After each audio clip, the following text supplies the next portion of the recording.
Star Wars Jedi Survivor is more popular than Fallen Order, Mortal Kombat 12 could have an amazing new system, Microsoft reportedly working on its own VR device, and way more in this video. So without further ado, let's go straight to the news.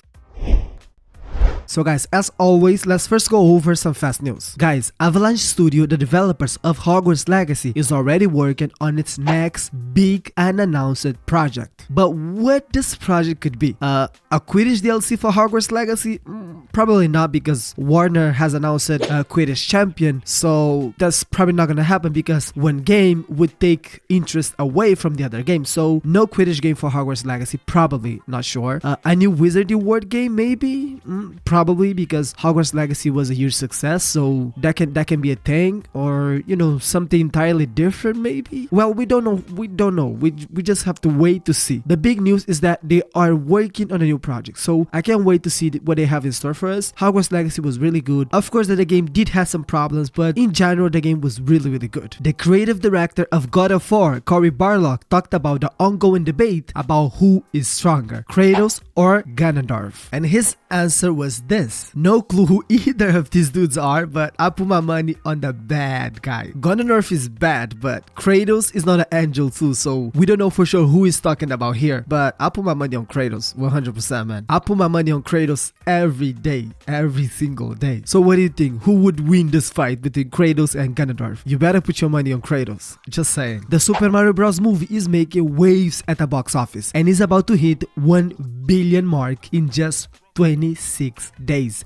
That's right guys, Mario and Luigi are rolling in some serious coin. This movie has been breaking records left and right guys, overtaking Marvel and even Frozen 2, and is now the best performing video game adaptation ever, beating out Warcraft and Detective Pikachu. Again, Nintendo and Illumination did an amazing job with this movie. I have to say this again, congratulations Nintendo and Illumination, you guys did an amazing job here. I still can't believe that the critics did evaluate this movie as a bad movie. Oh man. Thank God we didn't listen to them. We did go watch the movie. And if you are a gamer, if you didn't watch it yet, go watch it. You're probably gonna enjoy it. Star Wars Jedi Survivor is the latest game from the Star Wars franchise, released on April 28, 2023 on PC and current gen consoles. But the game launched in a really bad state and is facing a lot of criticism from players who have reported poor performance while playing it, with the PC version of the game receiving a lot of negative reviews on Steam, with users complaining about various frame rate issues. But despite these issues, Star Wars Jedi Survivor has managed to beat the peak concurrent player count of its predecessor, Star Wars Jedi Fallen Order, on Steam. Yes, you heard that right. Star Wars Jedi Survivor has managed to beat the peak concurrent player count of Star Wars Fallen Order. So guys, according to SteamDB, Jedi Survivor has a peak concurrent user count of 63,597, while Fallen Order managed to reach 46,550 simultaneous gamers. But guys, Jedi Survivor still has a long way to go before he can claim the title of the most popular Star Wars game on Steam in terms of peak player count, because there is a game called Lego Star Wars The Skywalker Saga. Guys, this game managed to reach 82,517 simultaneous users and was one of the best-selling games of the first half of 2022, bested by only one of the GOATs, Elden Ring. So guys, despite the technical issues, many players are still drawn to Star Wars Jedi Survivor. The game features a storyline that takes place after the events of Star Wars Episode 6, Return of a Jedi. And in the game, you take the role of a Jedi survivor who must evade the Empire while uncovering secrets of mysterious ancient civilizations. The game also features fast-paced combat, puzzles, and actually beautiful visuals that bring the Star Wars universe to life. And these numbers show how many people have been waiting eagerly for this game. Unfortunately, the game is in a very bad shape, guys. In a very bad shape. It has many visual and gameplay bugs, frame rate issues, a lot of problems. In short, a bad port for PC. And I saw a lot of people on Twitter blaming the developers, calling them lazy and other names that I'm not gonna say here. But guys, I don't believe it was the developers' interest to deliver the game like this. Unfortunately, they are not the ones who decide when the game will be released. It's usually the corporate part of the studio or the publisher who decides these issues, again, unfortunately. So don't go on Twitter blaming the developers, because we know that, guys, if he's up to a developer, he will probably never release the game because he will try to make the game as perfect as it can be. So Respawn developers probably didn't want to release this game in this state, but because unfortunately the people who are there making the game every single day are not the ones who decide when the game will be out, this situation will keep happening. But please, let's stop blaming the developers, because they're actually the weak side of the story. So they actually don't deserve this backlash and all these people calling them all these ugly names. I haven't played the game yet, but I did watch some gameplay, and the game is looking interesting, and it seems to have a lot of platforming, even a little too much for my taste. But I will try it, I will test it, and I will try to bring my opinion to you guys. Do you guys remember Middle-earth: Shadow of Mordor? Yes, that game, that little game.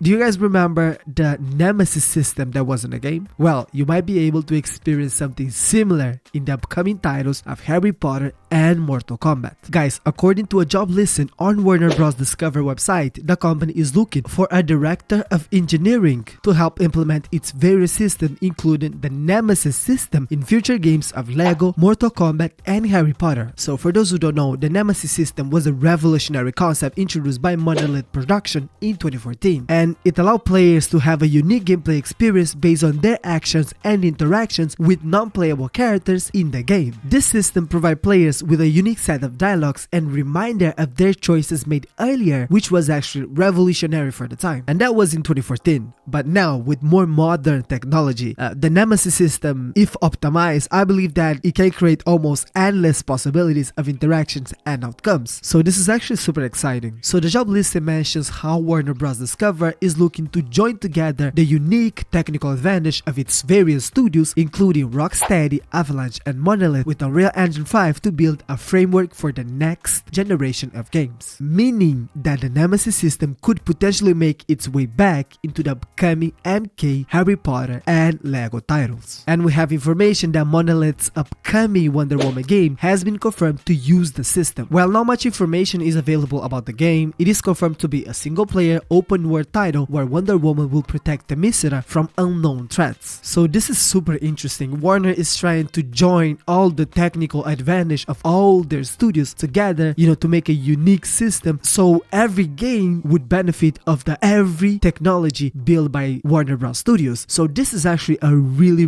good idea. It will make their games feel all similar because they will have, basically the same amount of system, but it will be super interesting because you will be always familiarized with their games. I can see people saying, oh, but it's gonna be predictable. Yes, but no, because this system are actually like the Nemesis system to make the game more dynamic and diverse. So this is actually really good idea by Warner, and I'm actually thrilled to see what they can achieve with this.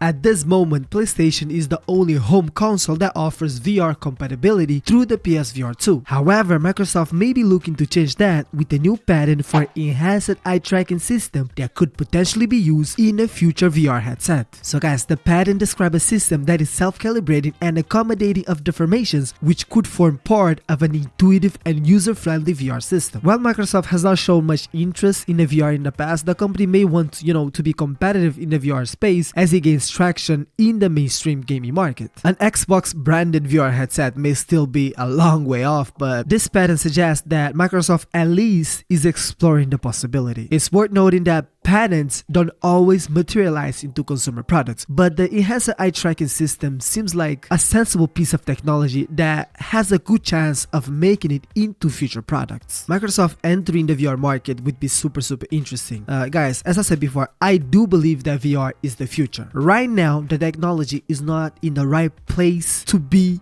the future, because of price, development problems, and actually, we have to tell the truth, because of the lack of amazing games in the VR space. We do have some really good games, but they doesn't even compare with the quality of games that we have in like a standard experience, a standard video game experience with, a PC and a monitor. Of course, that is because VR is way more younger than what the traditional way of playing, and with time I know that VR will get more attention. Developers will be able to create more stuff for the VR, and eventually it will be the future. AAA games are the highest budget and the highest profile games in the industry. They are a blockbuster that dominates the market and their development costs are skyrocketing. Guys, according to the CMA report, some major publishers claim their budgets for AAA games can exceed $1 billion.